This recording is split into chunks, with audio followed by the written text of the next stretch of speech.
문화가 강한 언론, 시민에게 힘이 되는 방송, 전남방송 주간 뉴스입니다.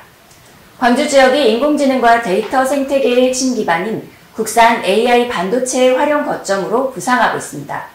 광주광역시는 최근 광주 테크노파크 컨소시엄이 정부의 스마트 가전용 AI SoC 기술개발 사업 공모에 선정된 데 이어 광주 인공지능 데이터센터 운영사업자인 NHN 컨소시엄이 역시 국가공모사업인 AI 반도체 실증 지원 사업을 맡게 됐다고 밝혔습니다. 이에 따라 광주 테크노파크 컨소시엄은 오는 2024년까지 국비 45억 원 등 77억 원을 들여 지역 스마트 가전제품의 인공지능 기술을 접목해 나갈 계획입니다. NHN 컨소시엄도 앞으로 2년 동안 국비 22억 원을 지원받아 국내 기술로 개발한 AI 반도체의 활용과 확산을 위한 기술 실증 사업을 수행할 예정이어서 향후 광주에 구축되는 인공지능 데이터 센터의 경쟁력 제고에 도움이 될 것으로 기대되고 있습니다. 김영록 전라남 도지사가 코로나19 확진자가 잇따르고 있는 고흥과 여수 지역을 찾아 철저한 대응을 당부했습니다. 김 지사는 지난 9일 고흥 도양은민회관과 여수 사랑재활요양병원을 방문해 의료진과 관계 공무원들을 격려하며 가능한 모든 행정력을 집중해 신속 대처하고 환자별 맞춤형 간병 대책을 마련할 것을 주문했습니다. 전라남도도 이날 고흥군과 여수시의 역학조사관과 감염병 관리 지원단을 급파했으며 찾아가는 이동버스를 배치하고 자가 검사 키트를 지원했습니다. 지난달 전남 지역의 백신 접종률이 전국 광역시도 가운데 가장 높았습니다. 국민의힘 서범수 의원이 지난달 시도별 코로나 발생 동향과 백신 접종 현황을 분석한 결과 전라남도가 11.54%의 백신 접종률을 기록해 전국 17개 광역시도 가운데 접종률 1위를 차지했고 최하위는 5.27%의 접종률을 보인 세종특별자치시로 나타났습니다. 또 지난 한 달 동안 코로나19 확진자 증가율은 울산이 72%로 가장 컸고 다음으로 대전과 전북 순이었습니다. 서범수 의원은 감염 확산 중인 울산과 누적 확진자가 많은 수도권에서 백신 접종률이 낮은 것이 매우 우려된다며 감염병 확산 방지에 지자체와 정부가 모든 역량을 집중해 줄 것을 당부했습니다.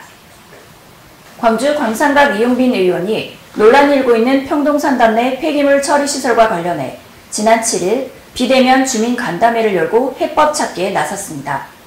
해당 주민들은 광산구와 의회가 평동산담 내 폐기물 처리 시설에 대해 반대 입장을 밝혔는데도 광주시와 도시공사가 일방적으로 폐기물 처리업자와 계약을 체결했다며 폐기물 처리 시설로 인한 주민 건강 위협과 농작물 피해 등을 들어 계약 파기를 요구했습니다. 이에 대해 이용빈 의원은 지자체가 국민들과 적극적인 소통을 통해 문제를 잘 해결할 수 있도록 힘을 모아주기를 바란다고 말했습니다. 장소금 전라남도 교육감이 24개월 연속 직무수행평가 1위 기록을 세웠습니다. 장 교육감은 여론조사기관인 리얼미터가 전국 17개 시도 교육감을 대상으로 실시한 2021년 4월 직무수행평가에서 50.4%의 지지를 얻어 1위를 차지했습니다. 이로써 장 교육감은 지난 2019년 5월 이후 직무수행평가 1위를 24개월째 유지하게 됐습니다. 장 교육감은 학생 중심의 수업 혁신과 교육자치구현에 좋은 성과를 냈다는 평가와 함께 코로나19 상황에서도 철저한 대응으로 전국에서 가장 많은 등교 수업을 실현해 주목받았습니다. 올해로 41주년을 맞는 5.18 민주화운동 기념행사가 다채롭게 펼쳐집니다. 올 기념행사는 5월 시대와 눈맞추다, 세대와 발맞추다라는 주제 아래 광주시와 국가보훈청, 5.18 민주항쟁 기념행사위원회, 그리고 5월 단체 등이 17일 전야제와 18일 국가기념식, 광주인권상 시상식, 5.18 문학제 등 각종 부대 행사를 나눠 진행하게 됩니다. 또한 최근 국제적으로 논란이 되고 있는 미얀마 사태와 아시아계에 대한 혐오 범죄를 5.18 정신으로 극복하기 위한 논의로 이어질 예정입니다.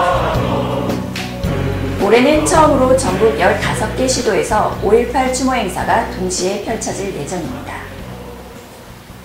김철우 보성군수가 차산업 육성에 주력하면서 가시적인 성과를 내고 있습니다.